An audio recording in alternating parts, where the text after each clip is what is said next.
Yeah. What up, boxing world? Marcus Logan here, Fox 26 digital content contributor, talking sports. And on the Google Hangouts right now, I got Houston's own boxing champion, Rocky Juarez. Rocky, what's going on? Hey, how's it going, man? I appreciate you for having me. All right, we are a week out from your last fight. Talk about your last fight real quick. Well, unfortunately, things didn't turn out the way we planned it, but nevertheless, it is what it is, and I got to move forward. It was the end of my boxing career as far as boxing, prize fighting, and I'm hoping to, in the near future, maybe start up my own boxing gym and maybe commentate in the near future.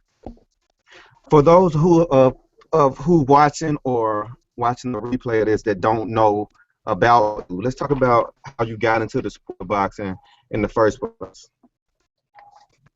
Well, I started boxing at the age of 12.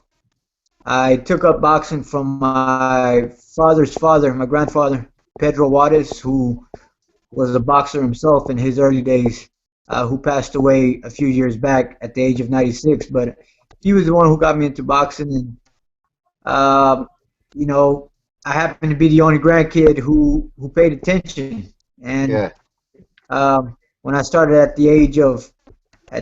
I started at the age of 9, but I only did it for a month, so I don't consider it actually my beginning of my boxing career. But when I restarted back at the age of 12, um, I somewhat already knew the basics of boxing because of my grandfather teaching me, how to stand, my left jab, how to keep my hands up. Uh, let me ask you this: what set you apart from everybody else from when you were a youngster coming in? What set you apart? Well, I guess my drive. I guess that set me apart. I think that's what sets a lot of people apart from the average person. Is the drive.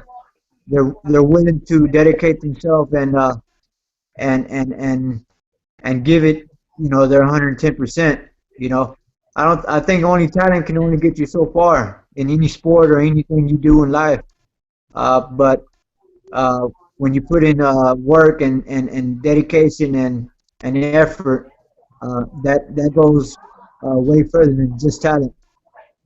Definitely. So fast forward, going to your very first title fight. This is after the Olympics, correct?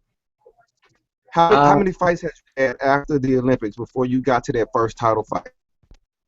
my first title fight, I believe I was 25-1 when I fought Marco Antonio Barrera back in 2004, I believe, or 2000. Yeah, I believe 2004.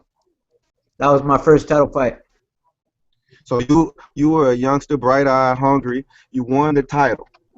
How did life change for Rocky Warriors after winning the title? No, actually, I lost that. That was my first title shot. Um, I had lost to, of course, the great Marco Antonio Barrera.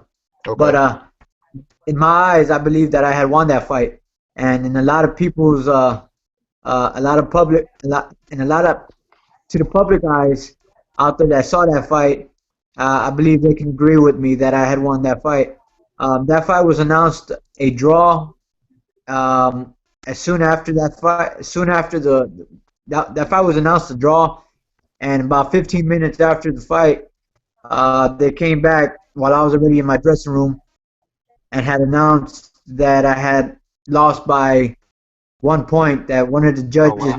one of the judges miscalculated the scorecards, and I had lost by 1 point, giving me a loss and a split decision loss against Burrow. But I mean, that's life. I can't. I try not to dwell on it, and it is what it is. And I can't. The opportunity to go up against one of the best was what I tell people that what actually I looked forward to. Right. So on and on in your career, you fought names like Marquez, and then you get to this fight last week, 34 years old. You're going into the fight as a contender for the next title, correct? As a contender. Yeah, it was a shot for the mandatory spot at the WBC for the WBC gold belt against Johnny Gonzalez. Yeah. All right. So what was your attitude going into this fight, man? You're 34. You're approaching the end of your career. You're gonna go in this fight. What happens to your life if you win? What happens if you lose before the fight? What happens if I lose? Well, what was your attitude going into this fight? At the age of 34, you already knew that you were at the end of your. Well, it was either make it or break it, man. And in this case, it broke. I lost, and I had already told the public and my family, most importantly, that if I had lost one more fight, I was gonna be done. I was gonna hang up the gloves and go into retirement and just basically look forward to the next chapter in my life. Let's And talk about the next chapter. Let's talk about the next chapter. So a week is out. The swelling is down. What's next for you? well, right now, actually before this fight, I was already in the process of uh, of, of setting up a I, I was already looking towards the future, even Okay. even prior to last fight. So I was already in the process of purchasing a gym for boxing. So you're gonna remain around the sport of boxing, training the next world champions. Oh, definitely. Whether or just giving back. Boxing has always been my passion. It's always been something that I love doing, and at the age of 34, people consider me the veteran in the gym. Uh, Even though I look at even at 34, man, you learn. You're always learning. You can always learn something uh, from any other fighter. Even a fighter at the age of 12 that's doing something that you look at and you see something that you can improve in your own ability as a fighter. You pick up. In order to be the best, I believe you have to be a student of the game and always strive to being better at your craft. Let me ask you. Like a lot of other boxers, they retire and then a few years later they come back. What's gonna keep you from going that route and coming back to the ring? Well, I believe it's funny. It's only been 1 week since my retirement, so you can say I haven't been retired for that long. But I look at it like when I say I'm retired, when I decided to announce my retirement, I really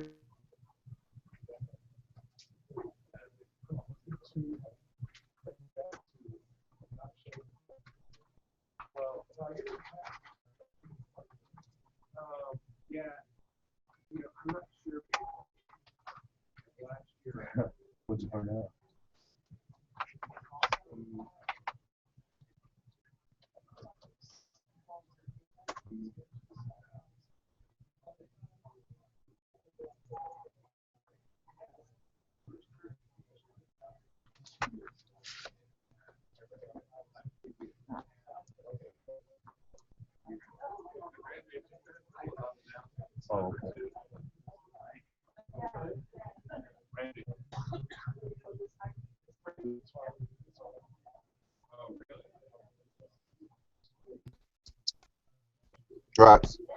Hey, I'm sorry about that, man. I had a No, phone we're call. still we're still okay. So you're a week out outside of retirement. Yeah, I've been a week out. You know, I think uh, by me not wanting to come, something has to really. I don't think where I stand right now as a fighter, um, it would take um, a long time for me to get back to where I was prior to my last defeat. So for that reason, I don't see myself coming back because I believe if you're going to do something and you have a goal, you have to have a goal. You have to have a finish line. And the finish line was to become world champion, Right. and I felt like I was so close to getting to that step that by losing this last fight, it just took me back so far back that it just kind of like, it just wasn't in the cards for me. Let me ask you this. Approaching your next career, life after boxing, what traits from your training days or your days in the ring that you can take towards fighting? Well, I believe, I'm sorry, towards your next career.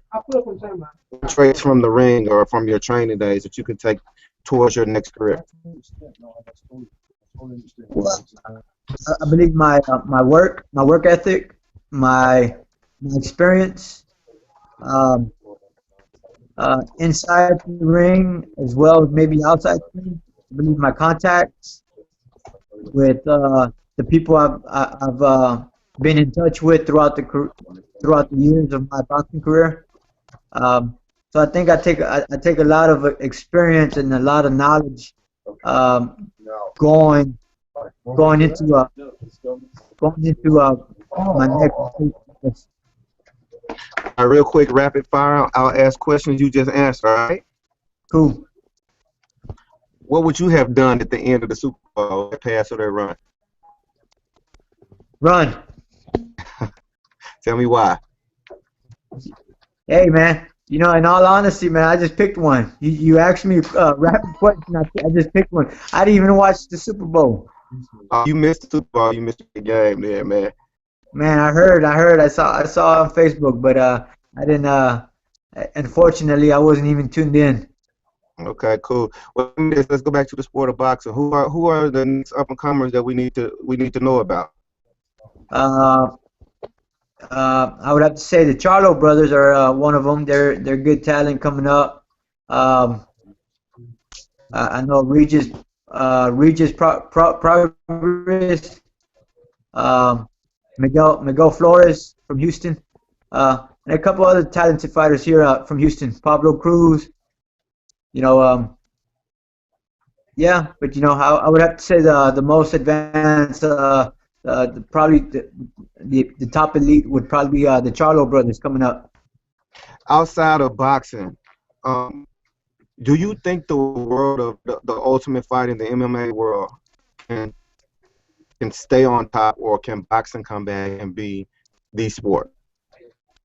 One more, one more time. I'm asking. I didn't understand the question. Comparing the boxing world to the MMA world, as of late, MMA world has been the main go-to sport as far as fighting. Can boxing recover from that? Oh yeah, boxing's not going nowhere. Boxing would never go anywhere because boxing's been around for so long. I think MMA is a new sport that came into the lights of to, to the lights of the public, where they're getting a lot of media, a lot of footage from the public. But will it ever compete with boxing? I can say that it um, I don't think so. I don't think so. I think boxing is going to be around a lot longer than MMA. But Perfect. I definitely, Right. Tell I everybody how they definitely. get, tell everybody how Go they ahead. can get in touch with you, man, for future endeavors and all the projects you got coming out. Well, you can get a hold of me at Rocky Juarez Facebook, Rocky Juarez, um, what, and Rocky Juarez Box. On Uh, Twitter and Instagram. yes, sir. On Twitter, Instagram. Well, good. Well, good deal, Rocky. We'll see you hopefully in the radio world or the TV world soon. All right. Yes, sir. I appreciate it, man. Thanks for having me. All right. Take care. Hey, you too, man. All right. All right.